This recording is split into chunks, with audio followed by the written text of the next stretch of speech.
Oh, what do we have here? Let's identify the incorrectness and then draw the correctness. Let's have a look at A. Ooh, please don't do that. Hydrogen cannot have double bonds. Let's just start from scratch. We have 2 carbons, 2 hydrogens. Carbon has 4 valence electrons. There's 2 of them. Let's add that to the 2 from that pair of hydrogens, and we got 8 plus 2 is 10. We did this in class. Ethine. Carbon goes in the center, put hydrogens around it, connect them.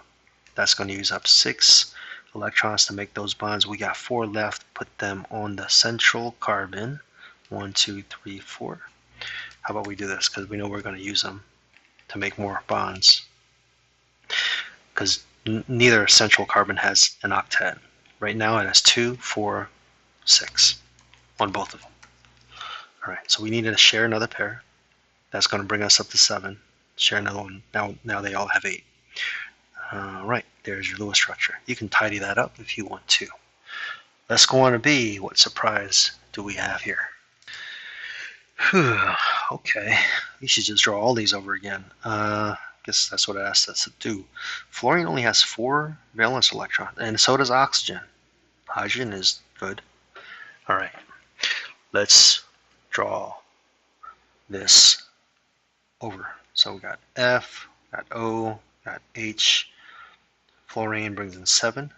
Oxygen brings in 6 valence electron. Hydrogen with 1.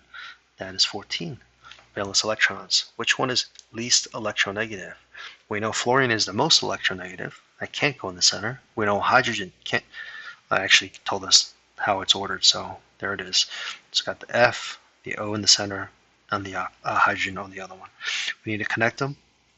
That's going to use up 4 electrons. We're down to 10. Let's get the octet on the fluorine, because the hydrogen is already good with 2 electrons. There's 6 more there, and we're down to 4. Get the remaining 4 on the central oxygen.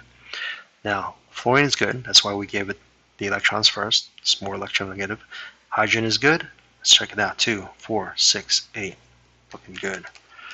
There is your Lewis structure. You know what? While we're already here doing this, let's do the VSEPR too. Why not? All right, back on A, the off shade here, or off the color here. That carbon has 2 regions of electron density surrounding it, so it's linear, and so is this one. They're both linear with bond angles of 180 degrees. Okay, next one. You try this one. All right, central oxygen. How many regions of electron density around that oxygen? Did you say 4? Good. 4. 1, 2, 3, 4. Now, how many of them are bonded? Did you say 2? Good. 2 of the 4 are bonded. In other words, we have 2 lone pairs. So that's a bent molecule. We could have drawn it. We should have drawn it differently, maybe. So I'll do that real quick. Bent.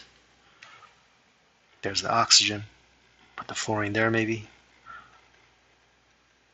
Let's put the put the H up there, and then we'll put 1 lone pair coming out over here, and another 1 lone pair kind of going back there.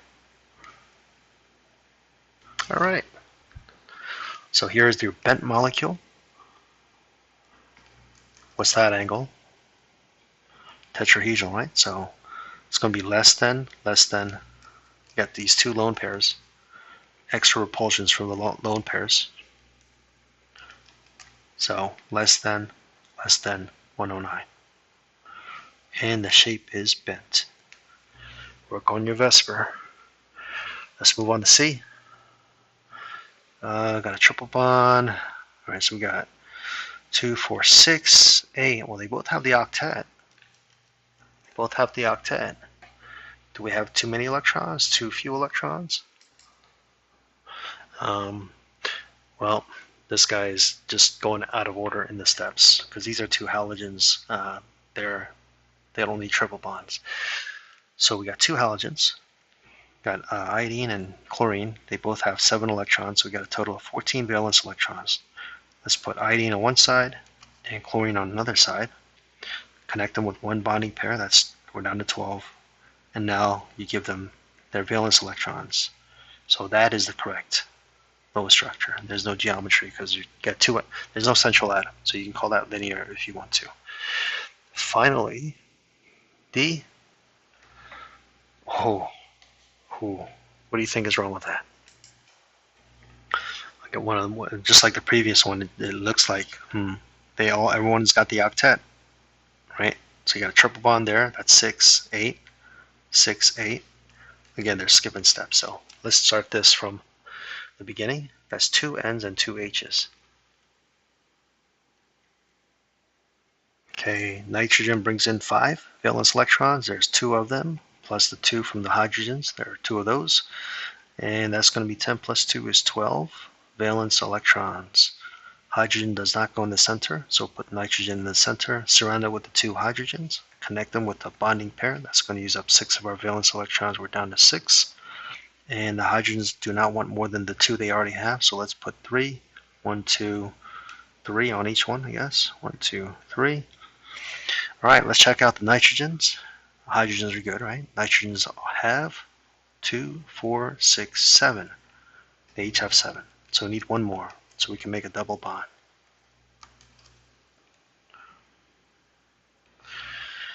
Let's redraw that.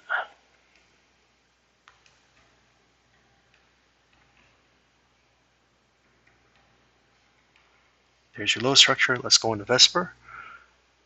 Running out of colors. Here we go. All right, VSEPR. How many regions? 1, 2. This counts as one region. That double bond, they're not independent of each other. They're just kind of stuck there. They move together. So that's 3 regions of electron density. All right, 2 of them are bonded. That's a nice example of a bent shape around this central nitrogen. So they're both bent. So let's draw this a little more proper with some better angles. I'm going to move the electrons over there. To get my angles correct. And maybe I'll put that there. Right, so that's more like the actual angles. And this is going to be about 120 degrees. And this one's also going to be about 120 degrees.